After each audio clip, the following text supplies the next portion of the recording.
Live from ABC News headquarters in New York City, it's Wednesday. Good morning, America. We're going to begin with the key primary results breaking overnight. Let's go right to Jay O'Brien, who is tracking the potential impact on the control of the Senate. Good morning to you, Jay.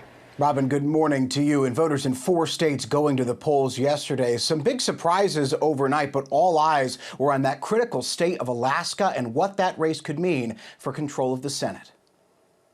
Overnight, in a race that could decide control of the Senate, Alaska primary voters advancing incumbent Republican Senator Dan Sullivan and Democratic challenger Mary Peltola to the November ballot. Sullivan rallying supporters overnight. We are going to win for Alaska in November, and we are going to win for the great country, the United States of America that we love. Thank you again, everybody.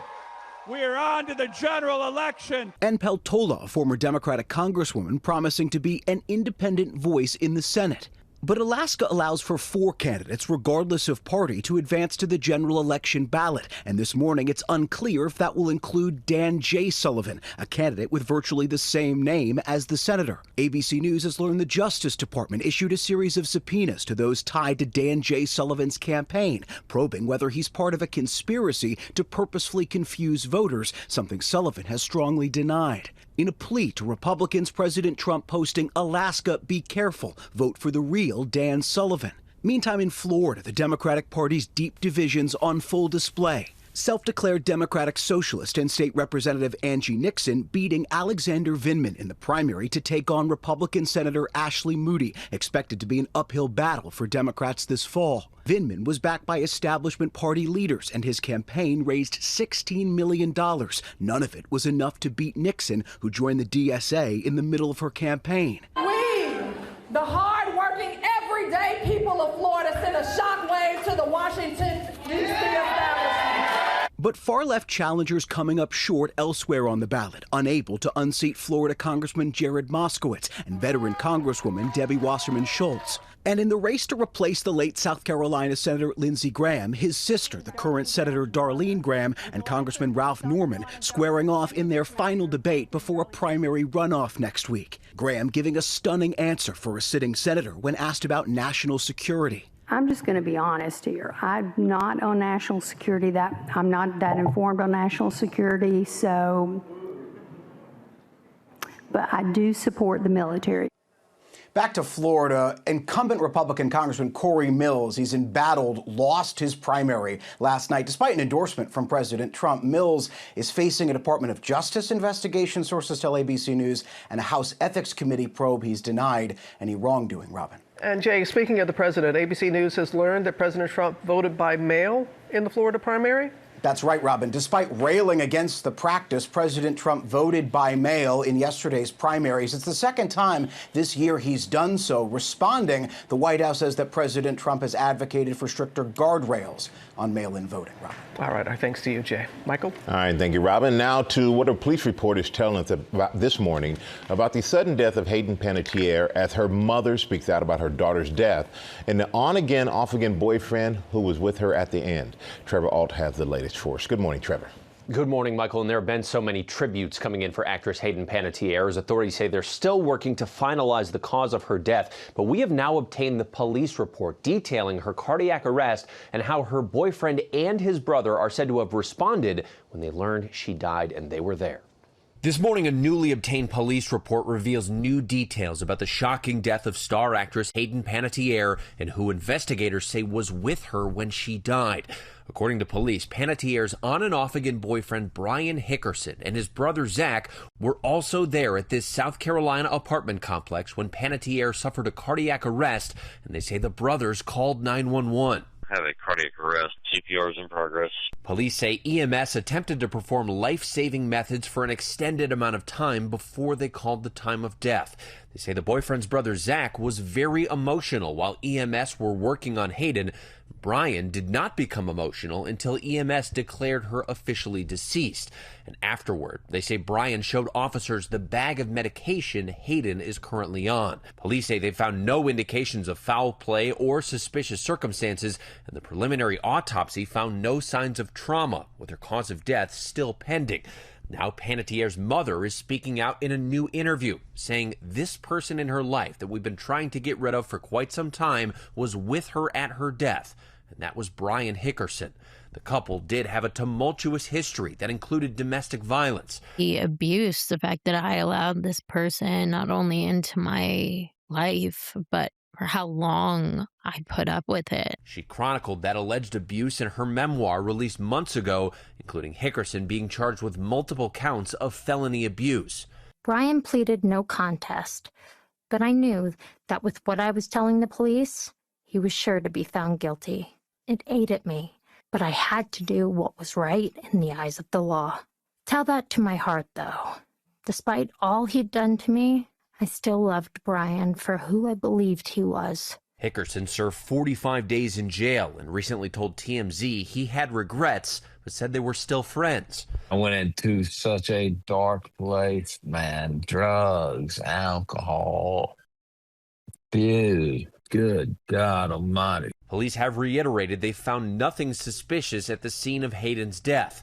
Her mother calls her daughter an amazingly talented person, but adds, I think young people who grow up in the entertainment industry, it is a struggle. And Panettière talked openly in her memoir about the lifelong scars that came with becoming famous so young and her struggles with addiction and postpartum depression. We did reach out to Brian Hickerson through his attorney. We have not heard back. Robin. All right, thanks to you, Trevor. We're going to turn now to the newly released video of the deadly medical jet crash in Philadelphia. Morgan Norwood is here tracking the latest details. Good morning to you, Morgan. Good morning to you, Robin. You know, this flight barely had time to get off the ground before something went horribly wrong. Well, now, more than a year and a half later, we're seeing this new video. This is from multiple angles, but one key source of answers from the cockpit may have been lost years before the crash. Newly released video is giving investigators and the public their closest look yet at the deadly medical jet crash in Northeast Philadelphia. The NTSB releasing hundreds of pages of investigative records, including surveillance, doorbell, and dash camera video, along with photographs and flight data. The Learjet 55 is seen here before departing Northeast Philadelphia Airport on January 31st, 2025, carrying an 11-year-old patient, her mother, 2 pilots, and 2 medical crew members on a flight home to Mexico. Investigators say the aircraft was airborne for less than a minute. The jet climbed to about 1,600 feet, entered a left turn, then plunged toward the ground at nearly 10,000 feet per minute, while accelerating to more than 275 miles per hour. The crash and massive fireball that followed captured on multiple cameras. All 6 people on board were killed, along with 2 people on the ground. More than 20 others were injured. Among the newly released materials are personal items recovered from the scene and pieces of the aircraft. Investigators have also said the cockpit voice recorder was not recording the flight and likely had not been functioning for years. The NTSB stresses the cause of the crash remains unknown. And so the big question this morning, why that jet went down, of course, that remains unanswered. The NTSB says its investigation continues with a final report and probable cause still to come. It's incredibly sad. horrible. Yeah, it really is. All right, Morgan, thank you so much for that. And now more than 70 million Americans across the southern half waking up this morning to brutal heat. Ginger is tracking the scorcher, and good morning, Ginger. So Miami hit 100 degrees, guys, and you look at me and you say, don't they always do that? No, they've actually only ever hit actual 100 degrees one other time since records began in 1895. Really? It feels like it's above 100 often in Miami because of all the humidity, but that's actually what keeps it away from hitting 100. But either way, they did tie their all-time record high yesterday, and they were not alone. A lot of places had daily records or tied them, from Little Rock to McAllen, Texas, Fayetteville, Arkansas, Charleston, South Carolina. A lot of these people, like Charleston, going on a stretch of 9 days at 95 plus. Those heat advisories from New Bern, North Carolina, right on down through Tampa, Pensacola, Dallas, an extreme heat warning. Dallas, you are going to stay at 105 or above for actual air temperature all through next week. Here's a look at the 4-day. All right, guys. All right, thanks to you, Ginger. Now to concerns about the strain on the U.S. military as the war with Iran approaches the 6-month mark. We're learning a U.S. Navy destroyer suffered a power failure, leaving those on board without basic necessities for days. Chief Global Affairs anchor Martha Raddatz is in Washington with the latest on that. Good morning to you, Martha. Good morning, Robin. The Navy is meeting the constant demands, the sailors doing their jobs. But this morning, we are learning of more stunning problems at sea, while President Trump warns the war could escalate once again. This morning, President Trump digging in, threatening more action in the Strait of Hormuz, despite growing strains on the U.S. military, with new revelations this morning about troubles on another warship. In the South China Sea last month, the Navy confirms a power failure aboard the USS Benfold left sailors without potable water, working toilets, or air conditioning for 4 days. Tugboats had to tow the Benfold to the Philippines, where sailors were provided food and lodging while the destroyer was repaired. That ship was part of the carrier strike group heading to the Middle East to relieve the USS Lincoln aircraft carrier, whose crew has been at sea for more than 260 grueling days as part of the Iran war effort. The ship has not had a port call all year.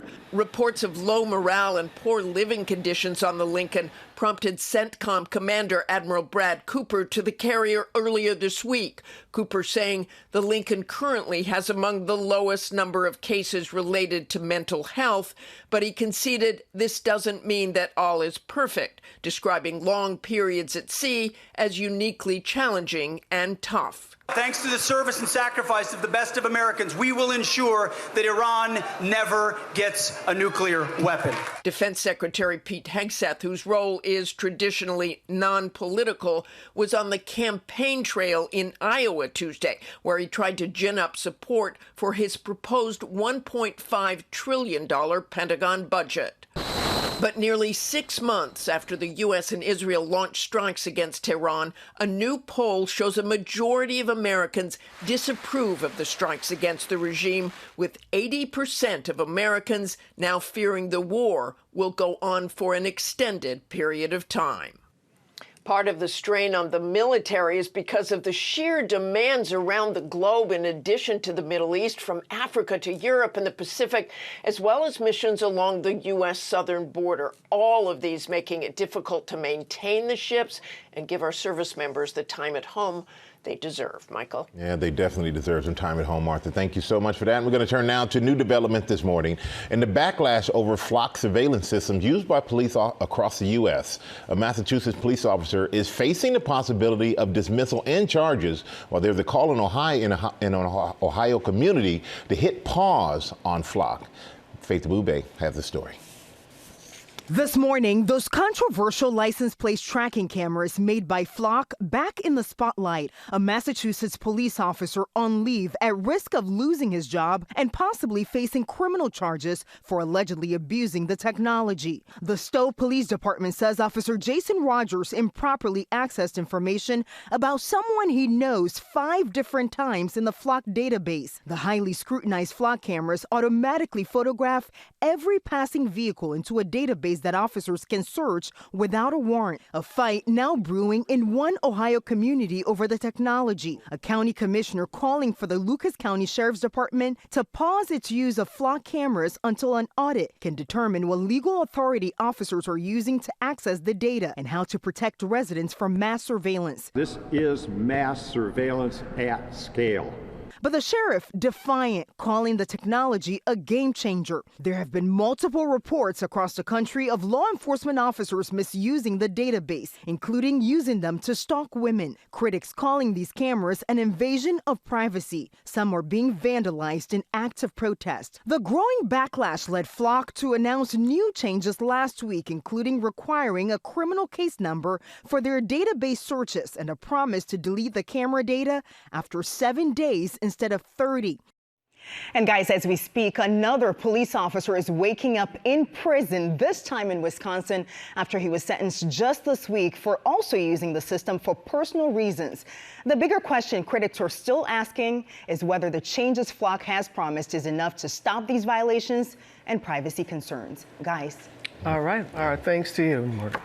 How about we lighten the mood a little bit? Let's do it. Okay. Let's go. There is an apparent new mate for the internet's favorite bald eagle. Sam is here with the story. And Sam, Millions have been following Shadow. A lot, but for some background for some folks who might not know, right? So good morning, Robin. Good morning, everyone. Shadow has been mourning the death of his longtime mate, Jackie, who died last week after being treated for 23 days at the Ojai Raptor Center in California. Now, Jackie and Shadow's webcam became a hit with millions of fans during the COVID lockdown, and those fans were worried what would happen to their nest when Jackie died. But there's some good news in Big Bear, ladies and gentlemen. Meet Katie. Her formal name is KD1. She's a banded bald eagle or eagle who hails from the region and spotted with Shadow near the nest. Now, eagle experts tell us do not book a venue for the engagement party just yet. Because she's spending time with Shadow doesn't mean she will be Shadow's long-term mate. But things are looking good, right? Bald eagles typically mate for life, but they often do find a new mate once one dies. Eagle eyes are watching. So Shadow mourned for a week. Yeah. No, it was Jackie was gone for almost 3 weeks prior, just to be fair. Wow. Okay. Well, that clears it up. I guess in the animal kingdom, it's time is like dog years. I know. 3 weeks is 3 years. All righty, guys. Wow. Let's move along. Nothing to see here. Thank you, Sam. Sure.